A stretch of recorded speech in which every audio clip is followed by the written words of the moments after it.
I'm back. Look at it. Look at all the old people just got mad right there real quick. That's okay. What's good, y'all? It's your boy, Pat the Designer, back at it again, joined by Jason McKie in the building, the man who's on a tour right now of just tormenting the opposing teams. I mean, my God, dog, you running through them like that out there at Carmel, brother? Man, I'm on like two tours. It's a different tour. You know what I mean? Like I'm on a good tour with my school, Carmel Catholic. We've been on a roll. Kids have been playing well. And then you flip the script, and I've been on a butt whooping tour. Yeah. The Bears have lost they lost to the Chargers, was out there for that game. Obviously was down in New Orleans for that game. They lost that game too. So I'm thrilled to be home. I'm excited about the game tomorrow. We got a struggling 1-7 Panthers team coming in. Oh, yeah. The funny thing is, like, for me, all the guys who have been hurt, who haven't been healthy, you see a 1-7 Panthers team, and they're coming off their injury report. Oh, I'm ready. I'm ready. We got the Panthers coming in. I'm ready. Yeah, I'm ready. Like it's a potentially a get right, feel good game for the Bears and Bears fans. Let's hope. Let's hope it happens that way. At least I hope. It'll be interesting to see. Hopefully we get a report today that Justin Fields was a full go. Saw the report that from I believe that was Schefter that talked about that. Yeah. Basically saying that if he wasn't full, he probably wasn't going to play today. Again, Wednesday on a Thursday night game is basically just a walkthrough. So I would think that there would be a full if the grip strength has returned, right? You're just slowly walking through things, but we'll see what it all is. We got so much to get into on today's show, man. I mean, the comeback show is a full-filled show here. Roquan Smith talking crazy about the organization. Bill Belichick might be interested in coming here if things go south. Is this a must-win game? Herbert, with Herbert back, who's going to be the lead back? There's so much to get into. So hit that like button, subscribe to the page. We've got a ton of stuff coming you guys' way. Stay tuned with us. Leave that 5-star review. Y'all know what to do, man. We appreciate y'all over on Apple Podcasts. I think we have to like 50-something reviews over there. So we're doing good, man. Doing real good. Let's start it off here, though, J Mack. First things first, just some quick thoughts. Let's start off with the game. Because this game is when you look at what Carolina's bringing, you feel like the Chicago Bears should be able to come out of this with a win. But there's also this team that we have had that has had a ton of question marks. Now they're possibly going to go back to Justin Fields if he can get the thumb right. Is this a must-win game? Not only just before the confidence of the people in that locker room that are trying to fight to get something done, but also for the fact that that's the pick that you're hoping ends up being the number one overall pick yet again. Yeah, you got to get a win. I mean, it's like the way we've been playing the past few weeks and pretty much all year, up and down, not even being in games. Yeah. Last week being in a game, having all those turnovers, 5 turnovers, like the guys need this win, right? And I talked about this before, especially after the game. I talked with a lot of the guys, and it's hard as hell to go back in that locker room, to go to that practice field, to go back in that meeting room, to go back in that dang building after you keep having bad results after bad results Sunday in and Sunday out. Like, it's tough, man. And it's not just tough for a football player, but imagine if you had a regular job, right? And you go to your job and you put together this presentation, right? You feel like, hey, I've got the presentation broken down, the game plan's good, and you go to the presentation and you bomb it every single time. Like, it's draining mentally, physically. Like, the coaches, they're saying the right things. Hey, believe in one another. This is a great game plan, all this stuff. We got to execute the details and all that stuff. And you go out there and you lay an egg and it goes the opposite way. So as just human nature, even from a player standpoint, you start questioning, like, is this really the plan? Does the scheme really work? Do we have the right ingredients to have success? Are we a good football team? Like, you'll start to question that things. And then, do you have the grit and the mentality to continue going through the process to prepare to have a chance to be successful? Like, guys will start setting in and say, oh, I'm not practicing today, or I'm not lifting, we're going to lose anyway. That's human nature. That's human nature. But, it just all goes back to, like we've been saying all year, you've got to have those leaders in the locker room that enforce the standard, that continue to uphold the culture, that's going to make guys, continue to do the little things that's necessary for you to have a chance of getting a win. And this is a game, like we said, this is a must win. You have to have this one. I mean, come on. It's so interesting, especially right, like when you bring up first off, there's never been a coaching staff that has had a bad week of practice, right? I'm so sick of hearing Matt Eberflus come out there like, I felt we did some really good things at practice. No, duh. Like, of course you do. Like, It's your practice. They ran it the way that you wanted it to. We can all stop saying that. That'd be great. But what is interesting to me about kind of the things that I've seen, and I, of course, I didn't get to see the game live, but rewatching it back on the plane on the way home, the one thing that stood out to me was the issues that we like to complain about with Justin Fields. I'm starting to see them creep their way into Tyson Bagent's game, the mistakes over the middle, not being able to read the defense all of a sudden, right? And he has those moments where it flashes, and then he has those moments where it starts to go away. That makes me start to say, okay, both quarterbacks are having an issue over the middle. They're doing great to the outside. What the heck are we coaching? And that's the one thing that coming into this Panthers game, I kind of want to see if we do go back to Justin or if we stick to Tyson. Is that something that continues to persist? Because at that point, I think you do kind of have, I mean, listen, at this point, right, like they'd have to go on a Detroit Lions run. Yeah. To save their jobs. And it's not me calling for their jobs, anything. It's just the real reality of the NFL. But what we've seen tells me I can see that there's talented players on this team. It feels like there's not the proper utilization of these players. And I feel like a week versus the Panthers where they're a team you should beat, they're a team you should be fully prepared for, they're a team that you should be able to go out there and dominate on both ends, especially with getting Montez Sweat more comfortable and having him and Yannick. If we don't see that this week, I wouldn't be surprised if you're not talking about a coaching staff that's not here after this week. I know that seems like worst case scenario, but let's be real. You're not doing anything that puts us in a position to be successful. Why are you here? Yeah. I mean, well, the Bears have never fired a coach in season, right? So I don't see that happening. I think, if they do lose, man, please don't. But if they do, I mean, it's going to be Armageddon around Chicago. Oh, yeah. It already has been, but it's going to be, to another level. But like you said, though, there is some good pieces on this roster. You look at, you bring in Sweat, and we talked about him last week. He's a good foundational piece that you need on that defensive front, a piece that can, he can enhance the play of the guys around him. He's a piece to build around on the defensive front, a front that's still lacking in sacks. I think they had, 0 sacks last week, I think.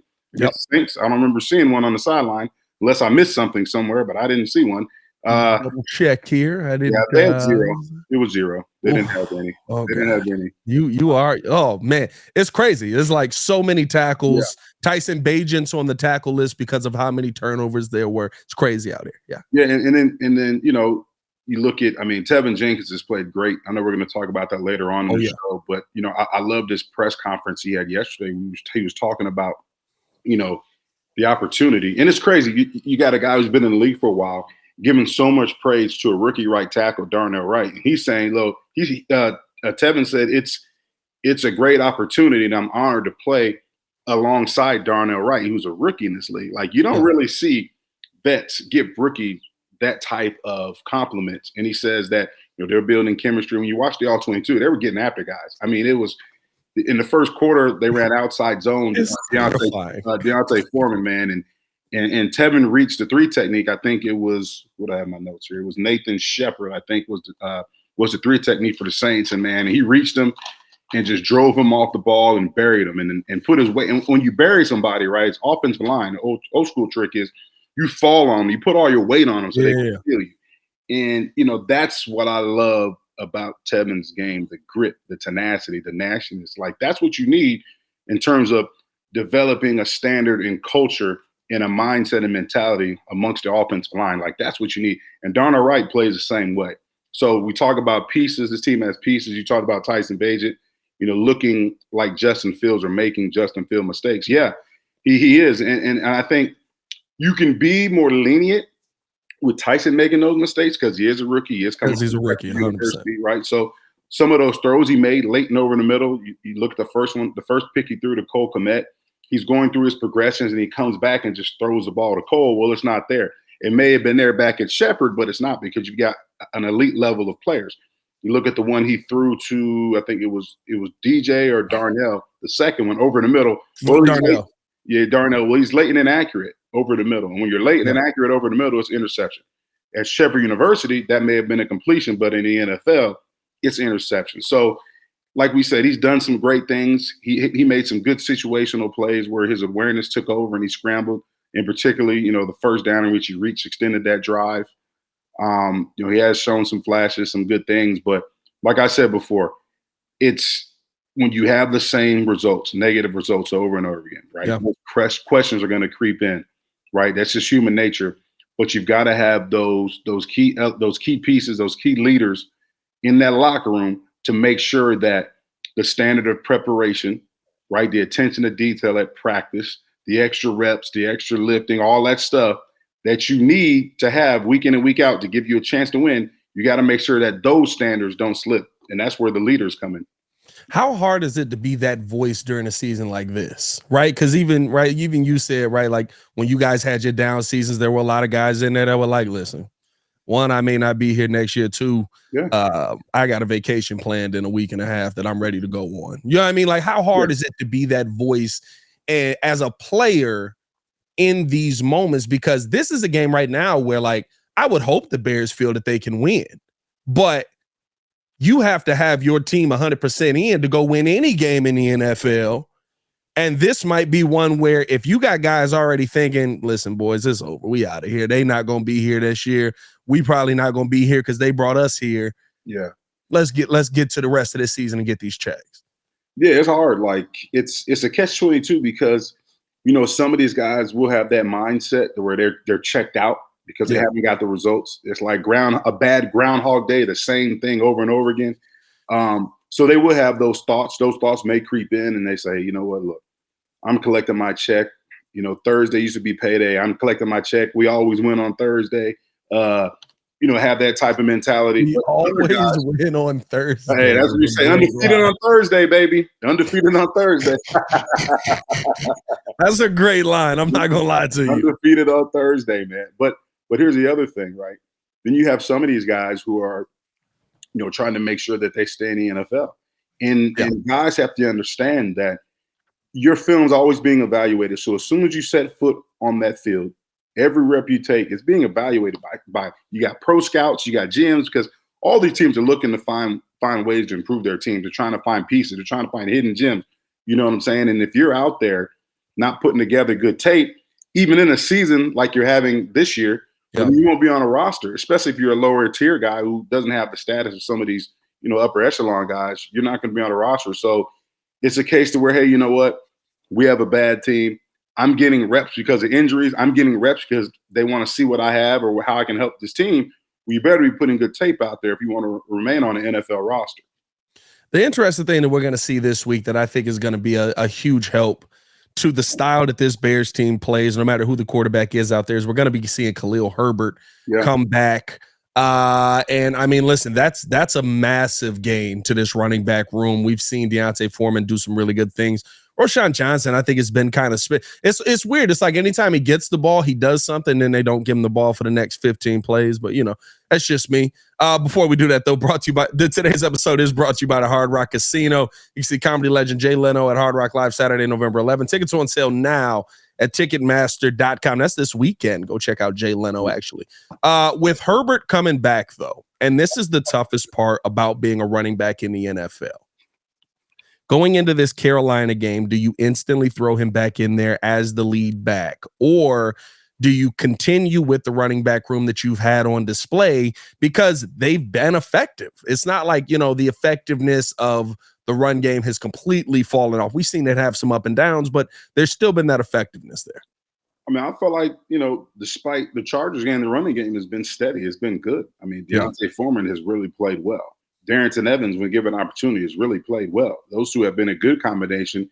You're in a bright spot for an offense that's been struggling. And, if I had the choice, right, I'm keeping Deontay in there as lead back. I think he's earned it. I think he's proven since Khalil has been out that he deserves to continue to be the lead back. Ease Khalil in. Plus, you look at it like this, right? this is when the player is playing against his former team, right? There's added incentive, added motivation. And Deontay Foreman's playing against the Panthers, the team in which he didn't resign there. We signed him away from the Panthers. So I think Deontay Foreman's done some great things, and he's really impressed me with his ability to run outside zone, right? A scheme that we use a lot here in Chicago to set up a lot of things off of. And I thought he was more of just an inside runner. If you go back and look at the All-22 from last week, he did some good things, getting on the edge and outside zone. So he's really impressed me. Darrington Evans has impressed me as well. But it's going to be interesting to see what they do because, like you said, you have Roschon. And Roschon, I think, had that concussion, was out for a while. Yeah. Came back trying to get his feet wet. It was tough. Last week, he had a good run. Then he fumbled the ball. Like he's trying to get back. And I think the key here is, Deontay Foreman doesn't play special teams. So that's going to be, Travis Homer's a special teams guy. Rashawn Johnson's a special teams guy. Darrington Evans is a guy you brought in because Khalil was hurt. But then Khalil gives you that home run ability. And, I would ease him back in just because, it's not like you got to put him back in the starter, be the starter right now because the run game hasn't slipped that much since he's been gone. And I would still ride Deontay Foreman and ease Khalil back in if I had the choice. If it was my choice to make, that's what I would do. The only, the only thing that's interesting about Deontay Foreman's game, to me, it's you have to have the quarterback help you move the ball and vice versa, right? And what I mean by that is Deontay Foreman's, I don't believe he's had over 100 yards in any rushing game that he's had to this point, right? He's been very much I'm going to hit you in the mouth. I believe his most yards per carry at this point is 5.2, which is really good to have. Yeah. But outside of that, we've seen a lot of the 3s and 4s in the 4 games he's been there. For me, with Deontay Foreman, he's that ground and pound style that puts you in a position 100%. For you to get the short pass, get the short touchdown, things like that. I mean, let me see. Has he scored a touchdown since that Raiders game? I feel like they haven't. The Chargers game was interesting. They did barely utilize them at all. I think he only had 9 carries in that one. But it's one of those games to me that when I see Deontay Foreman's game, it's a very complimentary game to a quarterback that can be successful on his own, and it helps a young quarterback as well. Where Khalil Herbert to me could be the guy that, and he proved this to me and surprised me this year, where I can turn around, get him the ball, and he can find a way to go get 120 yards and a couple of touchdowns out of it. And so I wouldn't mind leaving Deontay in this week because this is probably the week he runs for 150. But like you said, playing against a former team. 100%. So I wouldn't mind leaving him in there this week, but he's such an interesting running back to me because there are games where I'm like, yo, he could be a lead back in this league. I can't believe people, weren't really looking to bring him into their organization. I mean, the reason the Bears end up with him is because, we offered him the $2 million and that was the best deal that he had on the market. Yeah. But on top of that, there's the other games where you're like, oh, okay, I guess I can kind of see, right? Like if things are going south, we can't really utilize you in these sets and in this personnel grouping. There is no special teams usage for him at all. So, although I ain't gonna lie, you can put him back there where Bayless is. Bayless ain't getting him. You can put him back there. Just right here. That's all you got to do now. That's it. I think when you look at it too, it's a matter of, what do you want, right? And do you want to be like Deontay Foreman's a guy? He's a chain mover. He's a power. Yeah, 100%. So he's going to put you in a lot of third and short situations, which for me I like right now because we have a young quarterback playing. Right, we have a veteran quarterback. Right, even before the injury, he was up and down. He was struggling. So you have a better chance of sustaining drives where you're in third and short. You know what I mean? Deontay Foreman's going to do those things for you. Now, don't get me wrong. I'm a huge fan of Khalil Herbert. He can take it. He can do what my man Alex Brown says all the time. Take it 88 out the gate, which means taking it like he can get that ball and give you that explosive play. But at the same time, I would love for us to be able to utilize both of them. A change of pace. You got a back that's that can take it a distance, but you also have a back that can pound you a little bit. So trying to use both of those guys would be good. That's what we hope we had in Roschon because he's a mixture of both of those guys. Yeah. The not inconsistency, but just for him coming back off an injury, he's still got to, I feel, get his legs back after having that concussion. Yeah, Khalil to me, you know what? And I give Khalil all the credit in the world because I came into this season like, he's going to lose his job. Like, I really believe that he wasn't he was an outside zone runner, which is great, but he's not a, if I get hit off of first contact, what am I going to do after that? And he hadn't been that guy.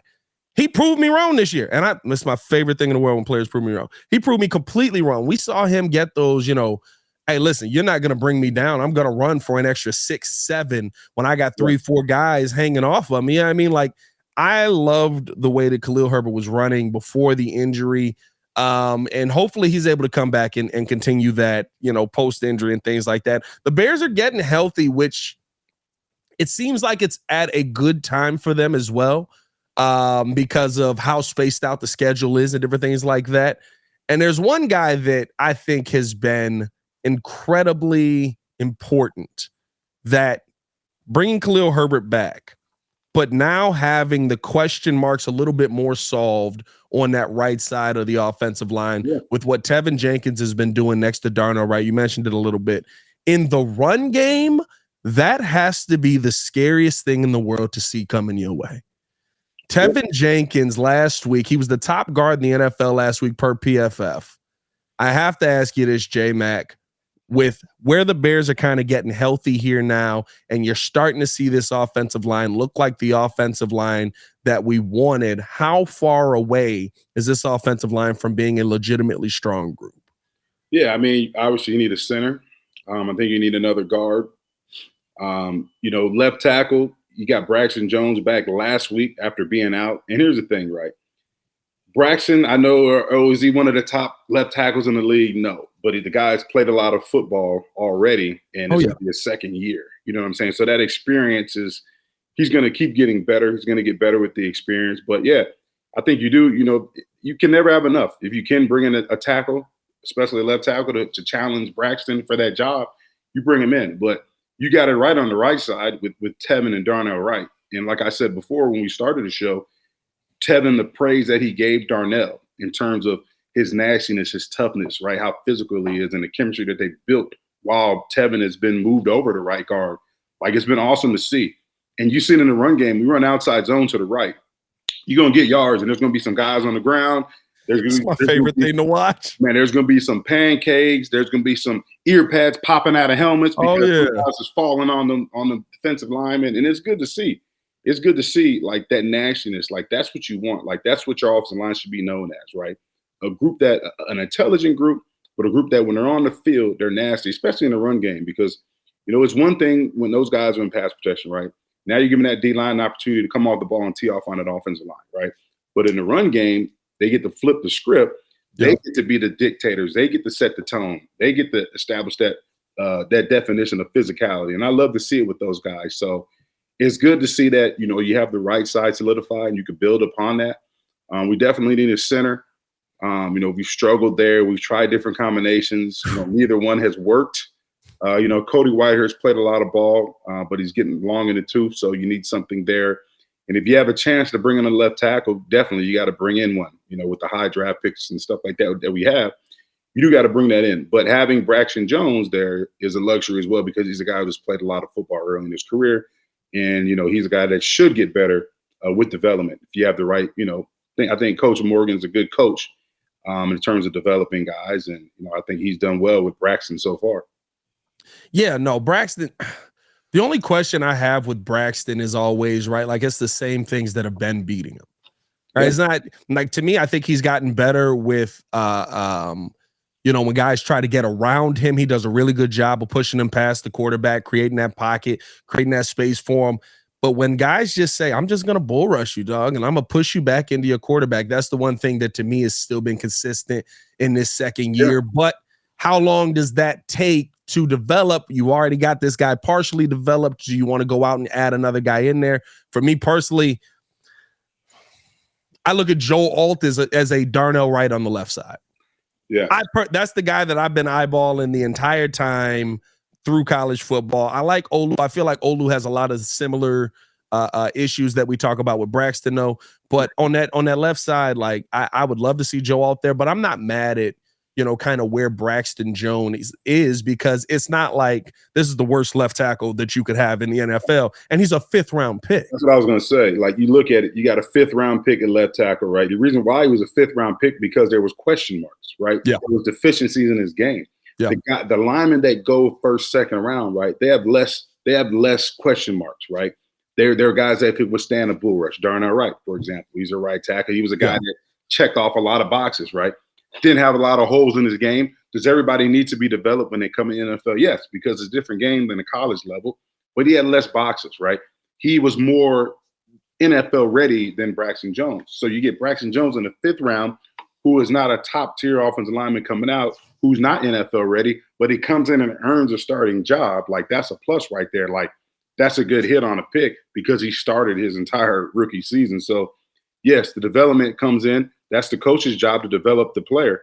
Like, if he can't withstand a bull rush, that's something that you got to work on, right? Yeah. You got to make his weaknesses strong, right? But we also got to be able to continue to make his strength stronger.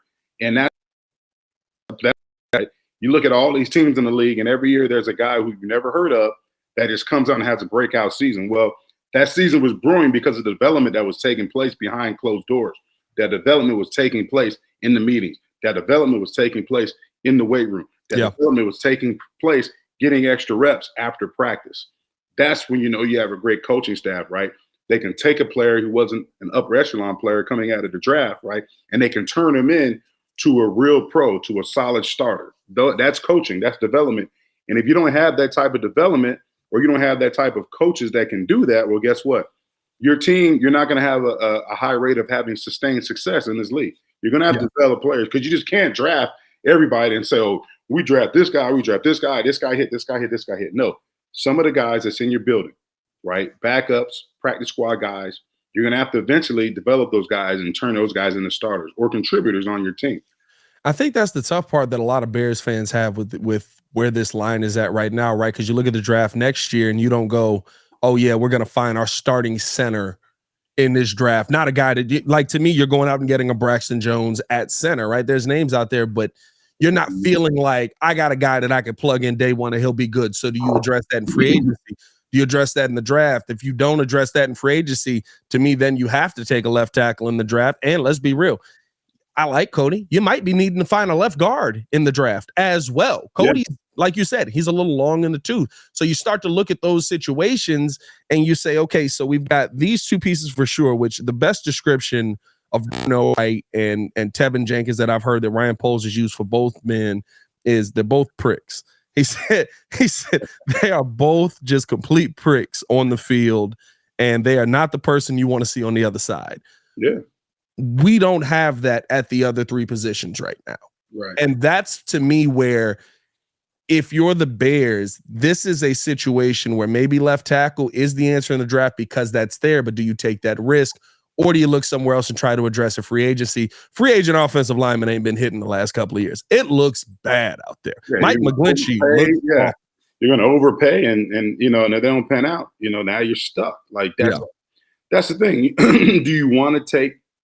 It just depends on what your GM, like what he wants and what he feels, what he expects out of that position. Do you want a young guy to come in? Yeah, he's a high pick. You're still going to have to develop him regardless of what he did and how successful he was in college.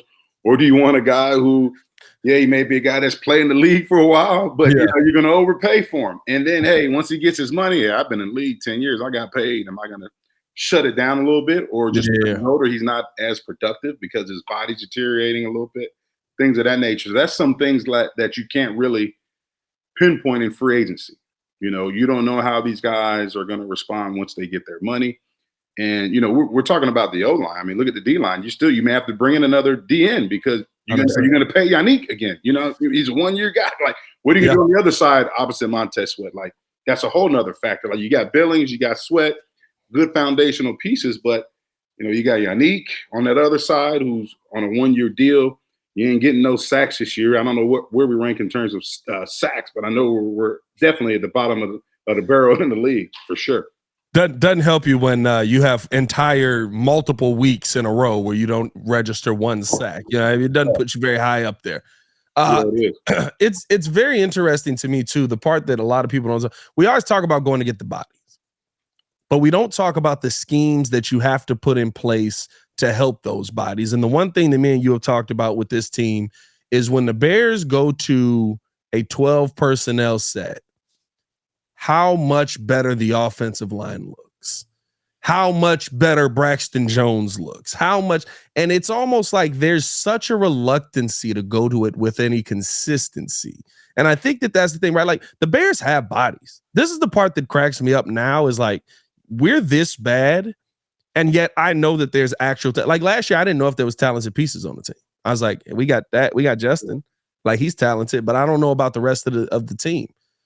This year, I know Tremaine Edmonds is talented. I know TJ Edwards is talented. Darnell Wright, Yannick Ngakoue, Montez Sweat, Tevin Jenkins, different things like that. Like I can see the talent there, but at a certain point, there has to be this, okay, we have this talent. Now, how do we make this talent work from a scheme perspective? And I think that we've seen that lack just too many weeks in a row, man. Like there's so many times, but even in that rewatching that Saints game, I get it, right, that Tyson Bagent is a lot better operating in the pocket, but I thought that there were a couple of times where it was like, yo, we can make this better by just running this and giving him the easy option here in 12 personnel. It felt like there were too many times where it went back to, okay, now we got 15 yards over the middle. Try and hit that. Try and come back to that. You know what I mean? Like, I don't know. There was so many question marks to me with the scheme. And as the season goes on, we keep going back to that. And I know people say that's an excuse, but that's how you make good players better and make their jobs easier. Yeah, I mean, and you talk about 12 personnel, right? So I think we're going to get a heavy dose of that this week with Kyrie being out with the concussion. So yeah, we'll see that. You have versatility there because you can go what I would call Big 12 when you have Mercedes Lewis and Cole in the game, right? That's a Big 12 would be. Even that. Why are we using that more? Yeah, and they used it quite a bit last week. They had Mercedes in there a lot with Cole, and that's that can be effective in a running game. But when you go regular 12, you put Tunyon in there. Like I don't really, if I'm using that now, I feel like that gives me an opportunity to stretch the field, to put Cole and Tunyon on some linebackers, to give me more weapons in terms of them being, threats in the passing game. Tunyon's not. I don't want to see him 12 personnel in the backfield, trying to replace Kyrie Blasingame. I saw that last week. You saw he whipped on a block and got my guy Deontay Foreman crushed. And actually, with Roshan on that play, he got Roshan crushed. It was so bad. But you know what, though? But he's not used to it. It's so different, and people don't realize, like, it's so different when you're blocking in space, right? When there's space and you have to block in space and lead block. It's so different than inline blocking when you're on a line of scrimmage or when you're trying to log a defensive end or, trying to uproot a defensive end and vertically displace him. It's a totally different blocking style. So if you're not used to doing that and you're putting a tight end in the backfield, well, now he's got space, and them linebackers do a lot of different things, right? They try to slip you and make a play, in which that's what happened to Tunyon. So it's different, but just because of the injury, we're going to see that this week. We're going to see a lot of 12 personnel. So we'll see what Getsy cooks up. I mean, like you said, he's got weapons. You've got guys with talent. It's just a matter of how you put that talent together. And I'll go back to the defense side of the ball, saying the same thing, right? You've got talented players. You mentioned all those guys. You got Sweat, you got Yannick, you got Tremaine, you got TJ, you got Collar. I don't know if Tremaine will be back this week, but here's the thing. That scheme doesn't work unless you get pressure. That scheme doesn't work unless you get sacks. Now, last week, they did get pressure. They did get some pressure on first and second down, but they weren't getting the sacks.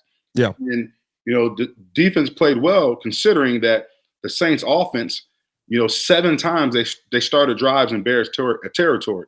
5 consecutive drives they started in Bears territory. He only put up 24 points. So that just tells you how bad the Saints are.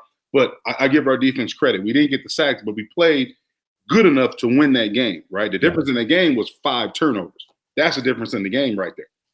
Yeah, the fact that you were in a position to still win that game with 5 turnovers on the board. Yeah.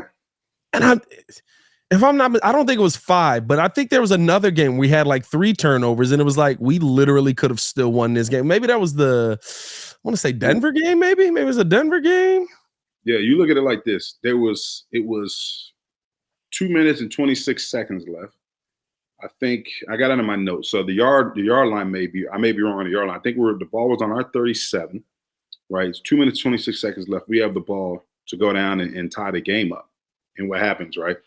Tyson Bagent gets sacked fumbled by Demario Davis, game over. But to have a chance, to come back and tie the game up after, offensively, we did a lot of good things the first half. The second half, turnovers it just snowballed. Boom, turnover, boom. DJ Moore, peanut punch, ball comes out, boom, interception.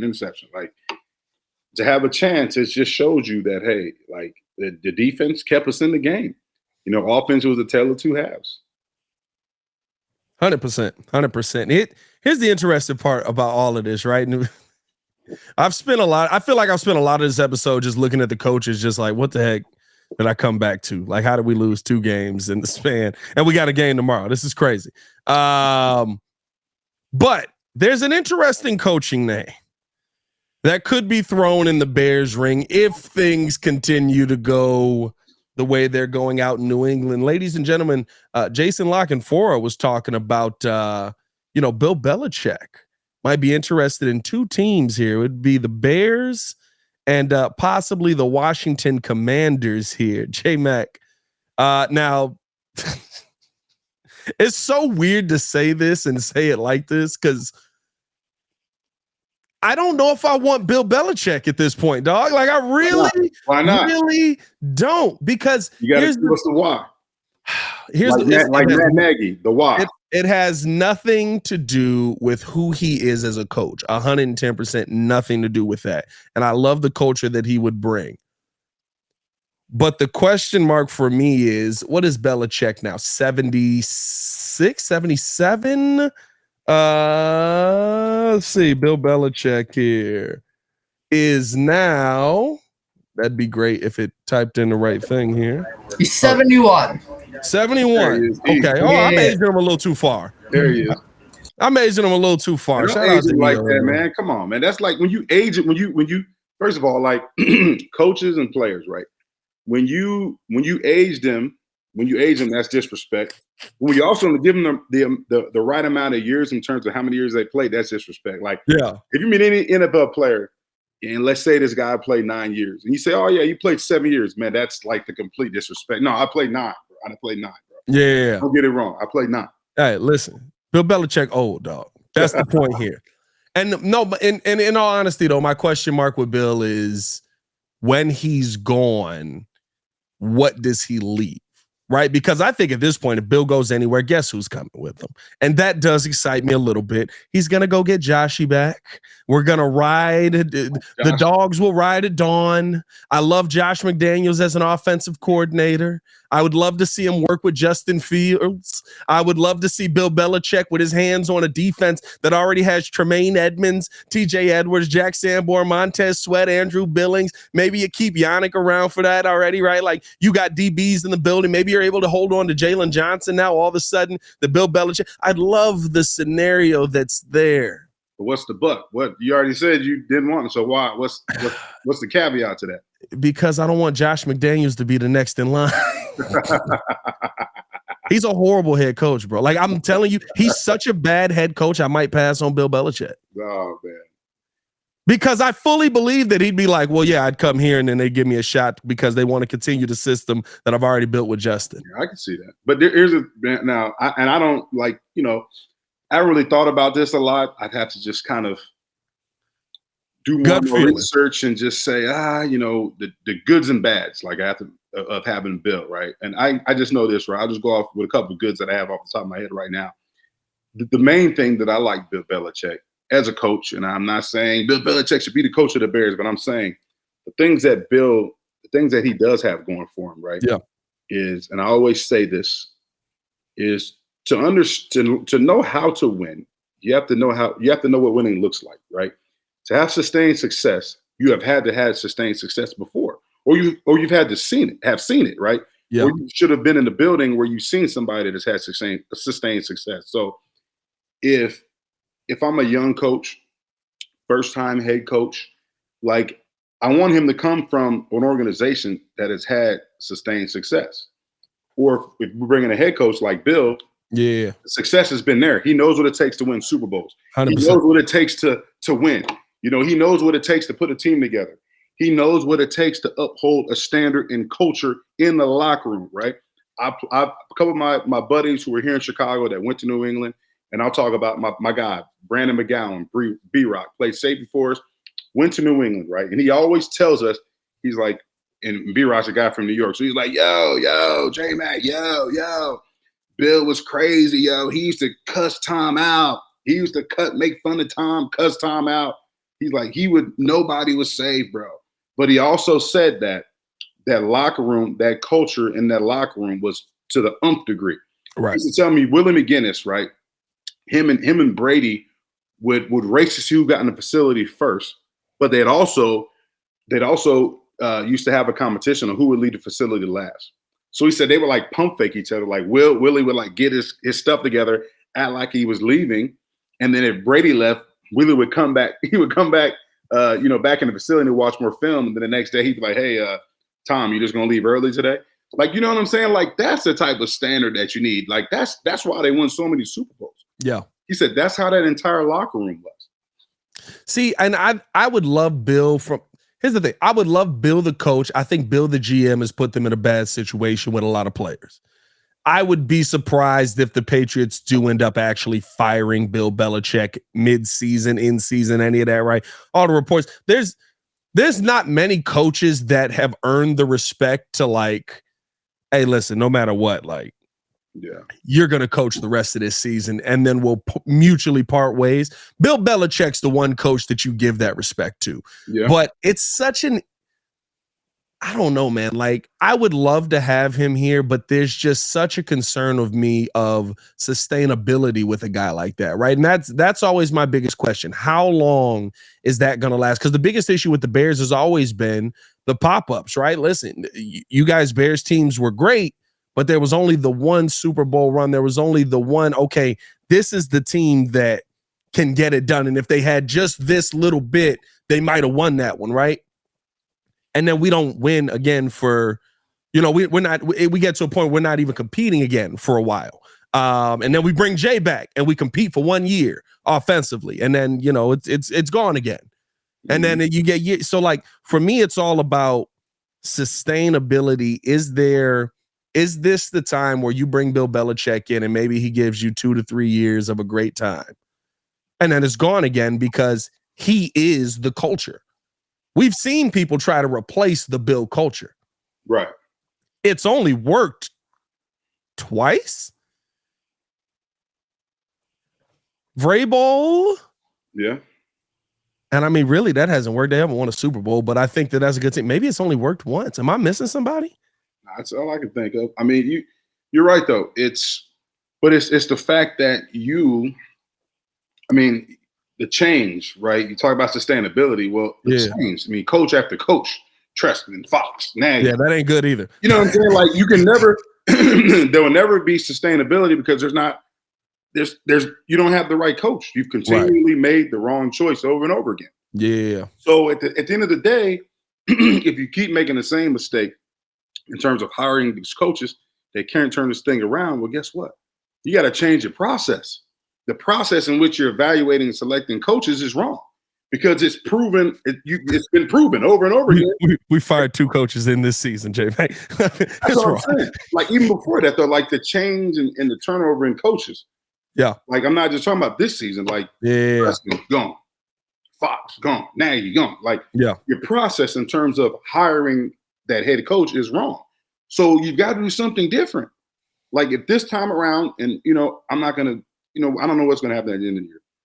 But this time around, if that does happen to where you have to go out there and find a new coach, you got to change your process. You can't do the same thing that you've done because it hasn't worked. And that's the accountability I'm talking about, right?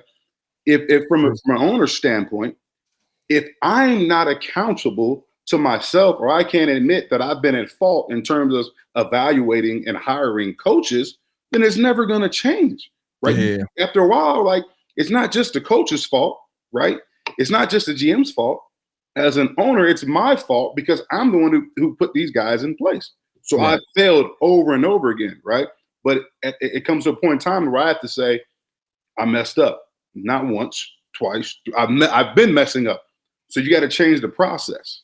And if you don't change that process, you're going to get the same result. It'd be interesting, man. Bill's such an interesting, because I just know what like you mentioned, right? You know what he brings. The question is, how far away is your team from what he brings, or is your team already good enough for what he brings? Because I really believe this, right? The best coaches in the NFL could take your team and beat you with it. Andy Reid running his scheme with this Bears team would look amazing. Well, the thing about Andy Reid, though, it's his scheme, but the reason why Andy Reid is so great, and I had an opportunity to play for him my rookie year, is because he can adapt and adjust. He can adapt and adjust to the talent he has around him. So, yeah, does he have a scheme, right? Does he have a template of an offense that he likes to run? Yes. But at the same time, if he has a quarterback that doesn't fit that template in terms of what he wants from a quarterback, he knows how to do things, right? He knows how to scheme, game plan to make sure that his quarterback's going to have a higher success rate. You know, he takes the input of his players, just like we see right at Kansas City. They said he has a day, or he lets his players design some plays, right? One, that's good because you get them involved in the offense. Yeah. But also now you're letting them you're seeing their creativity, things that they like within the offense, right? And if you want to be a good coordinator, you have to be willing to take the input of your players, because they're the ones out there on the field, right? If your quarterback does not want to sit in the pocket, if he doesn't feel comfortable sitting in the pocket, you know, the whole entire game, well, guess what? And he's telling you that, well, then you've got to be able to adjust and make changes to get him out of the pocket to increase his rate of being successful. And if you can't do that, you're going to have the same things that we've seen over and over again. It's interesting you bring that up. Is that the biggest issue that we've seen with Bill? Bill has always been a coach that finds the players that fit what he runs. And it seems lately that he hasn't been able to fit what he runs to the players, right?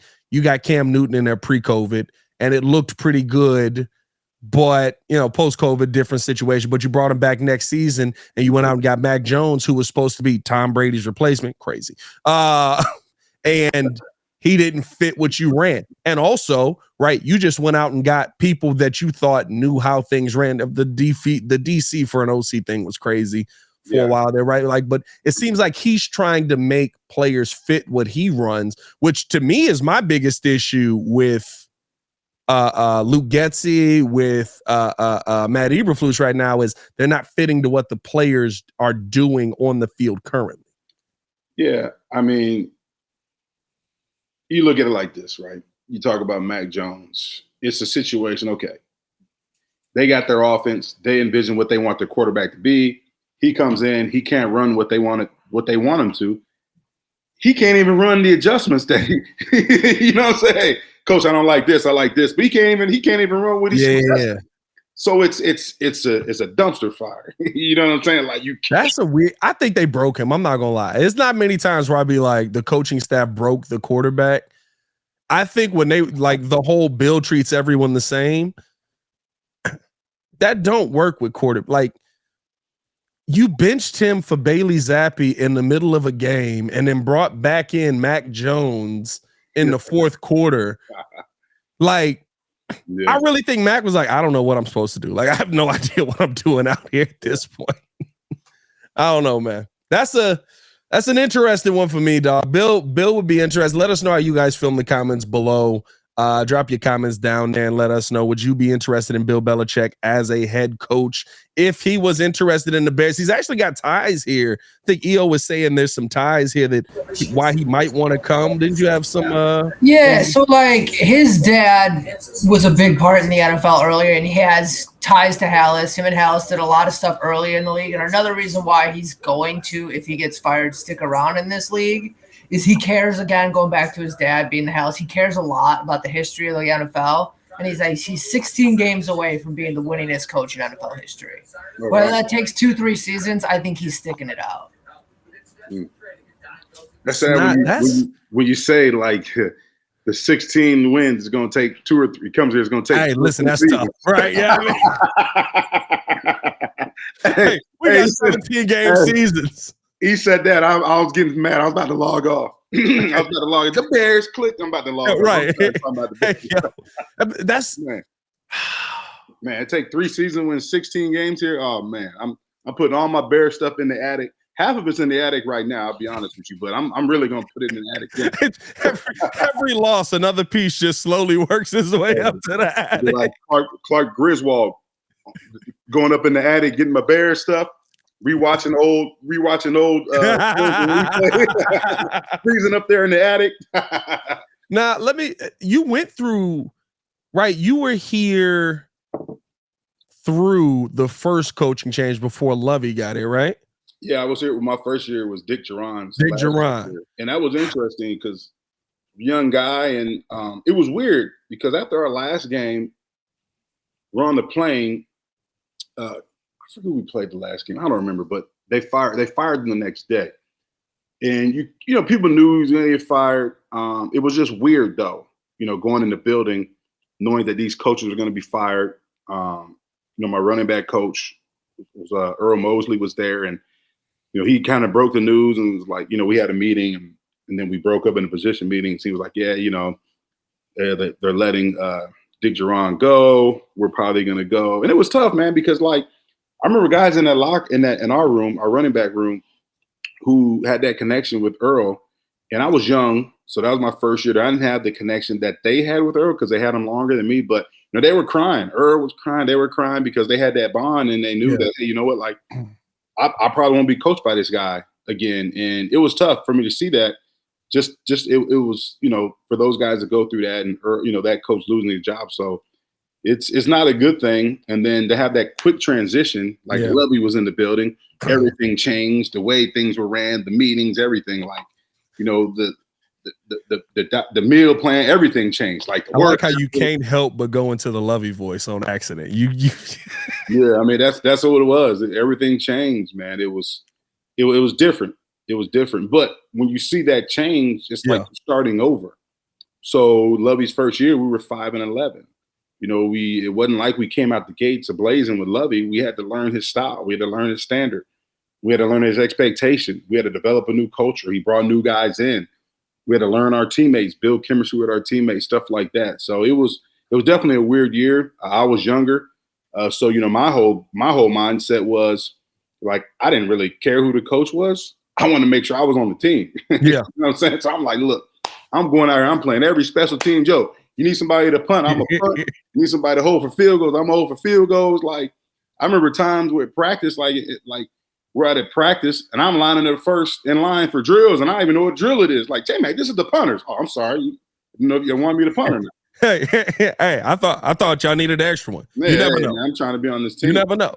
No, but the question I want to ask you on that is, right, like, how much of and no disrespect to Dick Geron, it wasn't good. How much of a change is it when you go from a coach that, I mean, it seems like things went bad pretty quick with Dick Geron, to a coach where Lovey, okay, you give him a year to get used to things, and all of a sudden you like, oh wait, Lovey can coach. Oh, Lovey hold on, we might have something here, right? Because then you see the jump from 5-11 to the next year. Now all of a sudden y'all was ready to ride. Yeah, I think that just came about with Lovey's system. It fit Brian Urlacher to a T. Brian Urlacher was more mature. You know, obviously he was brought in before Lovey inherited Brian, but the system fit Lovey. I mean, the system fit Lack, and Lack, you know, more years of development, more, you know, had more experience, so he was better. Lance Briggs was there. Peanut Tillman was there. You had pieces that fit Lovey's system. So that's it. You know, like when you have guys that are developing, you're hitting on some picks and key pieces to your system that can make your system work. Well, that's when, you know, good success comes about. You know, Lovey drafted Tommy Harris, you know, ideal 3 technique in his system. So that's why Lovey was able to, obviously 5-11 the first year was tough. Like I said, you had to go through a different way of doing things, get used to your coach and all that stuff. But the next year, you know, we came out and we were better just because guys were getting more comfortable, understanding what the expectation was. Guys were more mature, another year of development. So, you know, it's a process, man. It is a process. But the thing is, right, it's a process in terms of when you see your team taking steps, right, to get better, right? First year you may be terrible, the next year a little bit better, the next year you're a playoff team. Like, that's encouraging. But what we've seen here in Chicago is we've seen a team that was really bad last year, and we see a team right now that we don't really see any steps of them getting better. We don't really see the development. It's like we're in the same place. So the frustration is, how can we be in the same place when we've added all these pieces? We've added better players, better talent, more competition, but we're still in the same place. So I think that's when you start to question who's at the head, the coaching staff, the scheme, the process, like the standard, the culture, all that stuff. That's what comes into question. Yeah, and I've said this is my my new standard is now with everything that we see in the NFL, do it again. Because I love, like, to me, Dick Duran is the perfect example of that. And then going into Lovey, there was a lot of, it was a lot more consistency with Lovey, right? There was some struggle years, but there was years where we knew what we had defensively. We knew we were going to be able to go out there and dominate and get wins that way. But Duran, I mean, Dick Duran has like one of the best records in Chicago Bears history. And the very next season, he won 6 games. You know what I mean? So it's all about show me again. He went 13-3, I believe, in 2001. And then, it's 6-10, 5-11. That's what I talk about with Bill on, if Bill comes here, is he going to be here long enough to get the consistency? That's why it's hilarious that with EO, he said might take him 3 seasons to get 16 wins in a 17-game season. Man. It was like, bro, don't give me 10 one year and then you win 3-3 the next 2. You know what I mean? Like, that's I want the consistent. All I want is a team for 10 years that I can feel good about. Yeah, that's all I want. 10 years. You just want to wear your Bears hat in public and not get laughed at. I mean, man, I was down in the DR. A lot of NFL fans down there this weekend. I'm down in the DR. And mothers are looking at me and they just like, oh, you from Chicago? Yeah. Yeah, I mean, like, no, don't me. Like, you're not even going to make fun of me no more. You're not even going to joke about me. It's just like, I'm sorry. Like, pat you on, you get that pat on the back, it's bad. Oh, man. Bro, it was so tough. That's why I put out a tweet over the weekend, basically like talking about where all our teams, I had said, Bulls have the 3rd worst record in the NBA, Blackhawks 4th worst record in the NHL, White Sox 4th worst record in MLB, and the Bears 3rd worst record in the NFL. It's just a picture of man, I'm choking for real. Hold on now. That's how bad the record is. That's how bad it was. I got choked out. Hey, man, let's get up out of here before I die in this mug. Appreciate y'all for tuning in and showing love. J Mack, go out there and get a dub for us this week, my guy. We need a Bears dub, and of course, we need Carmel to get that dub. For sure, man. Definitely, man. Let's hope we can go be 2-0 by Sunday. Hey, that's the hope, man. That's the hope. But hey, as always, it's your boy Pat the Designer back at it again with J Mack in the building. Bear down. Let's go get a win. Score predictions. Drop them below. Y'all know what to do, man. Y'all stay safe out there, Chicago. Peace.